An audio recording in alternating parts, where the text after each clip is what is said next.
ये आशीष किशोर मनपिया, इसने मेरे साथ में अनैच्छिक कृत्य और मेरा बलात्कार किया। इसके पहले 2024 में आमिष दिखा के किया और इस बार ज़बरदस्ती साइकोपना में किया। इसको एमडी का व्यसन है और ये रेती तस्करी भी करता है और ये एमडी बेचता भी है। इसके काफ़ी गुंडे लोगों से, रेती तस्करों से और नेताओं से संबंध है इसके। और मैं हर मतलब पुलिस स्टेशन में जब भी जाके न्याय के लिए करती हूँ तो शोध चालू है बोलते हैं और मेरा केस रिसेंट में चल रहा है, लेकिन मेरा डीएनए टेस्ट के लिए मुझे पुलिस वालों पे ट्रस्ट नहीं है, इसीलिए अभी तक के मैंने डीएनए टेस्ट नहीं किया। जानकारी दी थी कुछ देर पहले कि उस रेप के कारण आप हाँ प्रेग्नेंट हुई है, उस बारे में हाँ डिटेल हाँ, मैं प्रेग्नेंट हूँ 3 महीने से। तो वो मुझे डीएनए टेस्ट के लिए उन्होंने बोला था, लेकिन आरोपी जब उनके पास प्रेजेंट नहीं है तो मैं ट्रस्ट कैसे करूँ उनके ऊपर। वो बोलते हैं कि फ्रोजन करके रखेंगे डीएनए और फिर जब वो मिलेगा तो फिर उसको जांच करेंगे। कितने महीने से प्रेग्नेंट है 3 महीना आ गया। और क्या मांगे आपकी? ये सप्लीमेंट्री एफआईआर लिया जाए, जो सेक्शन नहीं लगाया है अनैच्छिक कृत्य का और बंदूक का जो केस था वो भी लगाया जाए और उच्च स्तरीय जांच सौंपी जाए और जो आयु है उसको हटा दिया जाए, दूसरे के पास जांच दी जाए और आरोपी को जल्द से जल्द पकड़ के जेल में डाला जाए। और बंदूक का क्या है? आपको बंदूक के नोक पे? हाँ, बंदूक के नोक पे मेरे साथ में इसने अत्याचार किया और उसके ऊपर ऑलरेडी गन के केसेस भी है। आर्म्स एक्ट उसके ऊपर ऑलरेडी लगा हुआ है, 14 महीना वो अंदर रह के भी आया है। उसके लिए फायरिंग उसने जिसके ऊपर फायरिंग की थी उसकी कोई गलती नहीं थी। उसके पास 6 महीने की बच्ची थी गोद में, शक्करधरा पुलिस स्टेशन की हद में उसने ये किया था। और जब इसने फायरिंग की ना तो बच्ची को भी गोली लग सकती थी, लेकिन वो गोली छू के चली गई। और उसी दिन सेम डे उसने एक अननोन पर्सन को, जिसको वो नहीं जानता था, उसने पूरा जान से मार दिया अपने दो दोस्तों के साथ में मिलके। मनपिया जो है ये शादीशुदा है या? नहीं, ये शादीशुदा नहीं है इसके, लेकिन काफी लड़कियों से संबंध है और ये एमडी बहुत ज्यादा एमडी का व्यसन करता है।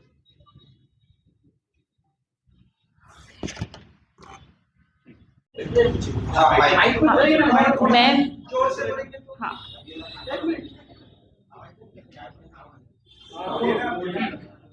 हाँ, मैं पीड़ित हूँ। मैं राणा प्रताप नगर पुलिस स्टेशन की हद में रहती हूँ। मैंने आशीष किशोर मनपिया उर्फ मोनू इसके खिलाफ 22 तारीख को एफआईआर फाइल किया है। 2 महीने से पुलिस उसके ऊपर कोई एक्शन नहीं ले रही है। जैसे वो मुझे फ़ोन वगैरह करता है, मैं उनको नंबर बताती हूँ तो वो सब जगह पे जाते हैं। वो कभी उनको उसका गाड़ी मिलता है तो कभी उसका मोबाइल मिलता है, वो नहीं मिलता, वो ऐसा दिखाते हैं। मतलब वो कोई कार्रवाई खास करते नहीं है और उन लोग उसके साथ मिले हुए हैं। और ये जो आरोपी है इसके ऊपर 15 से ज़्यादा गुने दाखिल है और इसका एमडी और रेती का वो व्यवसाय है और ये काफ़ी खतरनाक है। मुझे इससे जान का खतरा है। इसने मेरे साथ में क्यों जान से खतरा है आपको? आपके साथ क्या हुआ ये बताइए। इसने मेरे आरोपी का नाम हाँ, आशीष किशोर मनपिया, इसने मेरे साथ 2024 में मेरी सहेली के साथ में इसके घर मिलने के लिए गई थी। तो इसने मेरे साथ पहली बार रेप अटेम्प्ट किया और मुझे शादी का आमिष देके ये मेरे साथ में 1.5 साल इसने बारंबार शारीरिक संबंध किए। फिर उसके बाद मेरे को फिर इसने मना कर दिया शादी नहीं करनी, तो मैंने बोला ठीक है। फिर इसने मुझे पेट्रोल डाल के जलाने की कोशिश की। तो फिर मैंने इसकी कंप्लेंट यशोधरा नगर पुलिस स्टेशन में की। यशोधरा नगर पुलिस स्टेशन में कंप्लेंट करने के बाद उसको बेल मिल गई।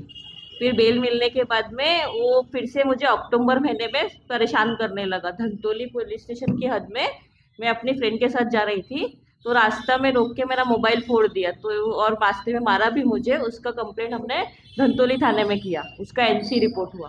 फिर उसके बाद इसने अभी 5वां महीने में मई महीने में 19 तारीख को मेरा घर में सीसीटीवी लगे रहने के बावजूद एमडी का सेवन करके ये मेरा घर में घुसा और खिड़की का लॉक तोड़ के उसने मुझे डायरी फेंक के मारी, आवाज़ दी।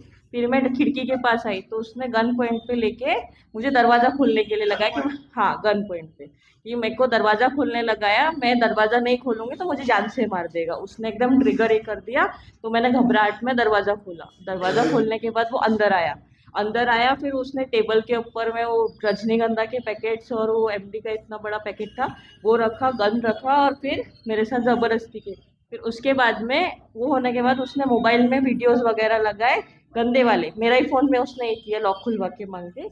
फिर उसके बाद में वो उसने मेरे साथ अनैच्छिक कृत्य किया पीछे से। मैंने ये चीज़ मेंशन की है एफआईआर में और बंदूक का भी उल्लेख एफआईआर में, जो जज के सामने बयान होता है बंद कमरा में, वो भी उसमें भी मेंशन किया है। लेकिन जो आयो है, आयो ने ये बात कहीं मेंशन नहीं किया कि उसको गन रिकवर करनी है या फिर उसके ऊपर वो एक्ट नहीं लगाए। ये जो मेरा एडवोकेट है उन्होंने ये बात ये किया। फिर उसके बाद में वो क्या जो मतलब उस टाइम पे उसका मेडिकल वगैरह जो करने का था उसका कुछ भी नहीं हुआ और वो चार्जशीट को बिना आरोपी के बना के भेज दिया और कुछ भी नहीं कर रहे। वो आरोपी ऐसे खुला घूम रहा, अपना घर में ही रह रहे हैं। वो कोणत्या पोलीस स्टेशन?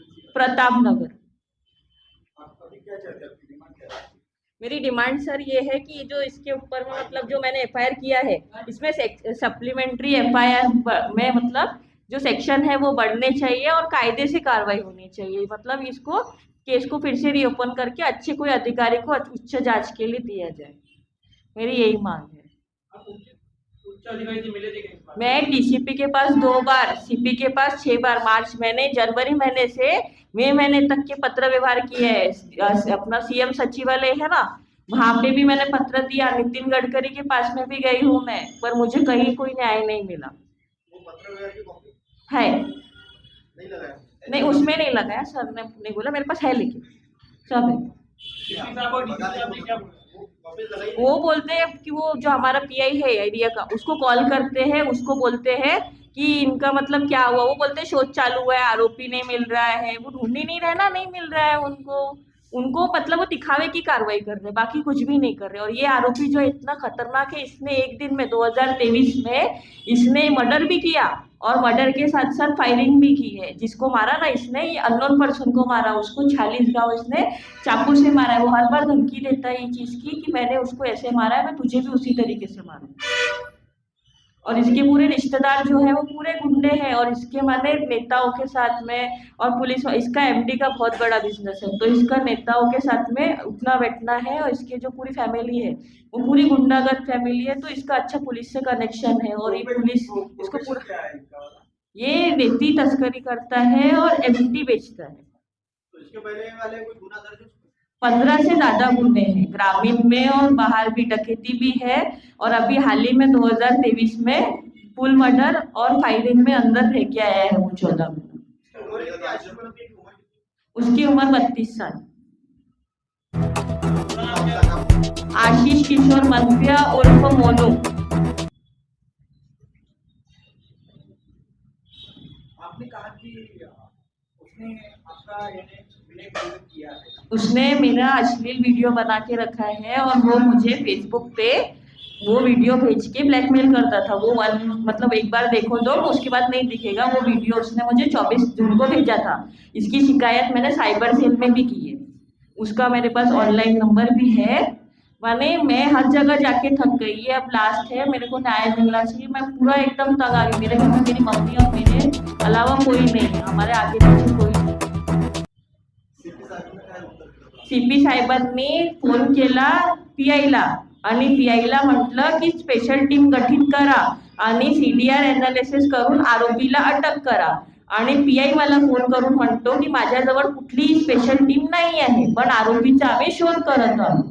पण मला आरोपी फोन करतोय, आरोपी मला धमकी देतोय, त्याची कॉपी मी कोर्टात लावली। आरोपी जो आहे त्याने अँटीसिपेटरी बेल टाकलेली आहे। अँटीसिपेटरी बेल मध्ये त्यांनी जे जे म्हणजे होतं ते सगळं आम्ही पूर्ण पुरावे तिथे लावले।